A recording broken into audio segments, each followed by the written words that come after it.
NSR music Premnagar. ले केला ले ले केला केला ले ले केला ले ले केला ले ले केला ले ले केला भुसावल केला ले ले केला ले ले संतरा ले ताजा ताजा मीठा मीठा संतरा ले ले मीठा मीठा। डीजे मनीष यादव।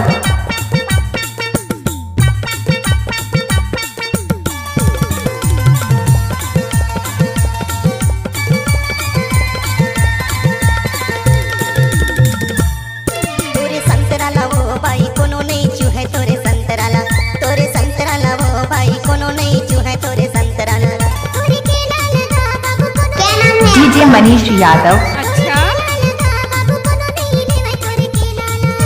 मोर गलीले भाग टूरी नहीं तो ही लपड़ा मोर गलीले भाग टूरी नहीं तो ही लपड़ा ज्यादा मुंह लड़ा बे तमार दे हूं थपड़ा तोरे संतराला। चुप रे।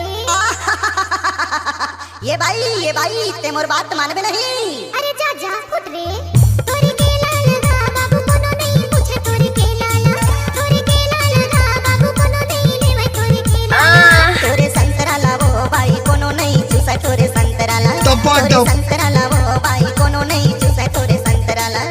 आप सुन रहे हैं मनीष यादव का मिक्स किया हुआ गाना।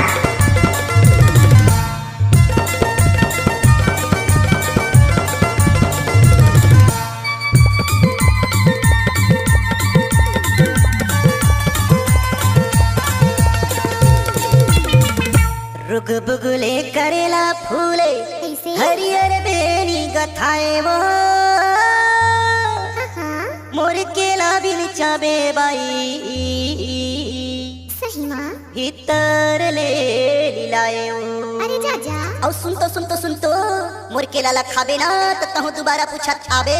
धत रे तोरे डीजे मनीष यादव। तोरे केला लगा बाबू कोनो नहीं लेवे तोरे केला तोरे संतराला वो भाई कोनो नहीं चूसा तोरे संतराला तोरे संतराला वो भाई कोनो नहीं चूसा तोरे संतराला।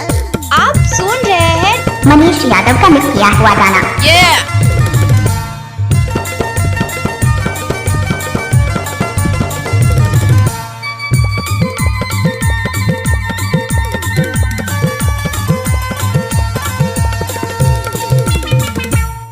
मोर संतरा बड़े मीठा लागे खा के देख ले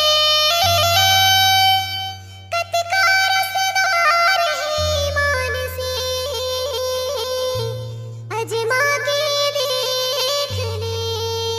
जा जा रे मिठला बराटुरा केला के साथ साथ तोरो भाव उतार दे अभी ते डीजे मनीष यादव। तोरे संतराला वो भाई कोनो नहीं चूसा तोरे संतराला तोरे संतराला वो भाई कोनो नहीं चूसा तोरे संतराला। तोरे केला लगा बाबू कोनो नहीं पूछे तोरे केला लगा बाबू कोनो नहीं लेवे तोरे केला। आप सुन रहे हैं मनीष यादव का मिक्स किया हुआ गाना। अच्छा